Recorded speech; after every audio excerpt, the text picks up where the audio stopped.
कोण आरटीओ का? हो बोलतोय साहेब. आमदार मांगर बोलतो. साहेब नमस्कार, बोला ना साहेब. नमस्कार. अरे पकडू नका गाड्या अशा लहान लहान लोकांच्या, गरीब लोकांच्या. जरा मोठ्या लाईनच्या गाड्या पकडायच्या. आपण आपल्यालाही सांगायची आवश्यकता पडली नाही पाहिजे आरटीओ साहेब.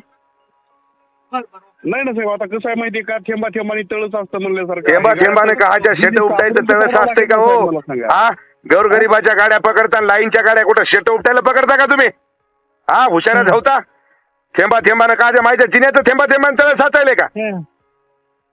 हो रे, थेंबा थेंबाने तळ साचणार वाल्या.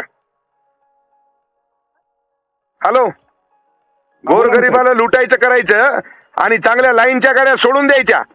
मलिदा तिकडून भेटला की 20 किलोच आणि इकडे गोरगरिबाच्या मायला घोडे लावायचे का? हे धंदा आहे का तुमचा? हो रे, आता असं बोलल्यावर मी काय बोलणार साहेब? असं बोलले नाही, आम्हाला सांगायची गरज नाही. पीएचडी आहे माझी. हा, पीएचडी आहे म्हणलं याच्यात. आरटीओच्या धंद्यामध्ये मला सांगायची आवश्यकता नाही. थेंबा थेंबानं तळ साचते त्या गरीबाचं. थेंबा थेंबानं तळ साचवता का तुम्ही? चांगल्या लाईनच्या गाड्या पकडता का तुम्ही कधी? त्याच्याकडे पर्ची देता तुमची. आगाव नाटकं करू नका. ती गाडी सोडून द्या साहेब. गाडी त्या शेतकऱ्याची नाहीये. काय शेतकऱ्याची नाही म्हणता? शेतकऱ्याची गाडी आहे म्हणूनच त्यानं लावून दिला ना फोन. बाबळी शेतकऱ्याची गाडी आहे.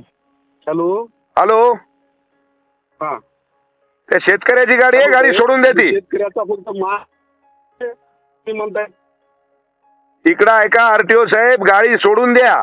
नाही तर मला तुम्हाला सांगतो 26 तारखेपर्यंत मी बिझी आहे. 27-28 तारखेला मला पुसदला यायला वेळ लागणार नाही आणि गाड्या लावायला टाइम लागणार नाही. जेवढ्या गाड्या लागतील तेवढ्या गाड्या तुम्हाला सांगतो. मला माहिती आहे तुमची काय परिस्थिती राहते आरटीओची. किती पाण्यामध्ये येत तुम्ही. हात जोडून विनंती आहे, गाडी सोडून द्या ती.